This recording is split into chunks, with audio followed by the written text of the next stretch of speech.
বন্যা পরিস্থিতি নিয়ে রাজ্য সরকারকে কংগ্রেসের কিছু প্রস্তাবনা।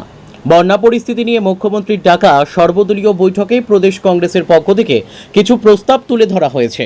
সেগুলি কি তা তুলে ধরা হয়েছে কংগ্রেসের সাংবাদিক সম্মেলনে।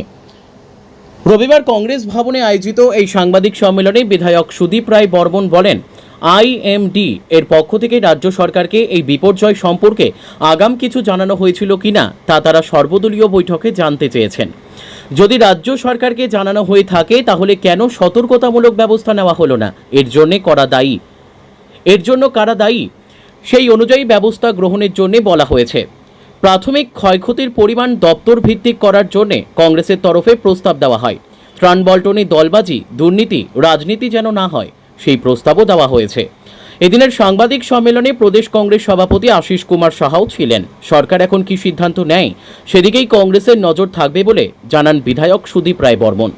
এই রাজ্যের ভয়াবহ ফ্লাড সিচুয়েশনকে সামনে রেখে একটি সর্বদলীয় মিটিং ত্রিপুরা স্টেট গেস্ট হাউসে অনুষ্ঠিত হয়। সেখানে কংগ্রেস দলের তরফ থেকে প্রদেশ কংগ্রেস সভাপতি এবং আমরা দুজনে অংশগ্রহণ করি। ওখানে আমাদের দলের তরফ থেকে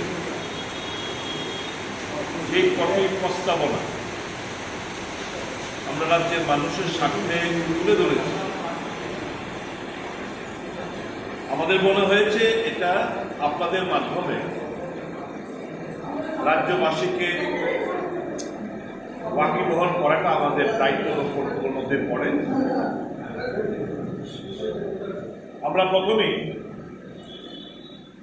রাজ্যের মাননীয় মুখ্যমন্ত্রীকে ধন্যবাদ জানিয়েছি সর্বদলীয় মিটিং ডাকার জন্য, এবং ওনাকে বলেছি এখানে দোষ, ত্রুটি, বিচ্যুতি যেগুলো আছে এই মুহূর্তে এগুলো এখানে উত্থাপন না করাই ভালো। গঠনমূলক কিছু প্রস্তাব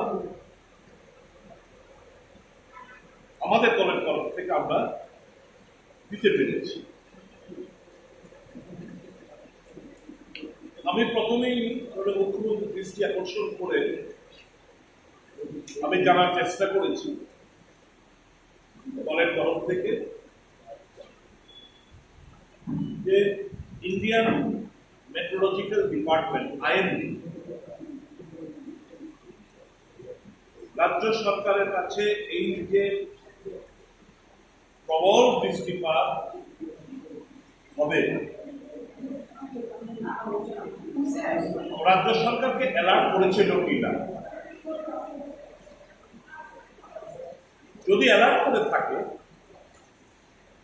তাহলে রাজ্য সরকার তার গুরুত্ব বুঝে কেন বিজ্ঞাপন, সামাজিক মাধ্যম, অ্যানাউন্সমেন্ট ইত্যাদি করা হলো না, এটা যেন তদন্তভাবে বের হয়ে আসে। এরকম কোনো হঠাৎ করে বৃষ্টি নেমেছে, একটা পূর্বাভাস আইএমডির তরফ থেকে পূর্বাভাস বলা হয়, রাজ্য সরকারগুলোকে সতর্ক করা হয়, তো সেই সতর্ক বার্তা আমরা রাজ্য সরকার পেয়েছিল কিনা, যদি পেয়ে থাকেন তাহলে কেন অ্যানাউন্সমেন্ট করা হলো না, দোষীদের এবং যারা এই কর্তব্যে অবহেলা করেছে তাদের বিরুদ্ধে আইনগত ব্যবস্থা নেওয়ার জন্য আমরা সরকারের দৃষ্টি আকর্ষণ করেছি। এটা করার পর বিগত দিনের অভিজ্ঞতার নিরিখে আমরা প্রস্তাব দিয়েছি যে রাজ্য ভিত্তিক, বিধানসভা ভিত্তিক, মহকুমা এবং প্রয়োজনীয় জেলা ভিত্তিক সর্বদলীয় কমিটিগুলো গঠন করার জন্য, যাতে করে আমরা একটা ওয়াচ ডগের ভূমিকায় আমরা অবতীর্ণ হতে পারি। কোথাও কোনো কেউ যাতে বঞ্চিত না হয়, কেউ কোনো ডিপ্রাইভ না হয়, দলবাজি না হয়, দুর্নীতি না হয়, সেগুলো সুনিশ্চিত করার জন্য আমরা এই সর্বদলীয় কমিটি গঠন করার প্রস্তাব আমরা দিয়েছি।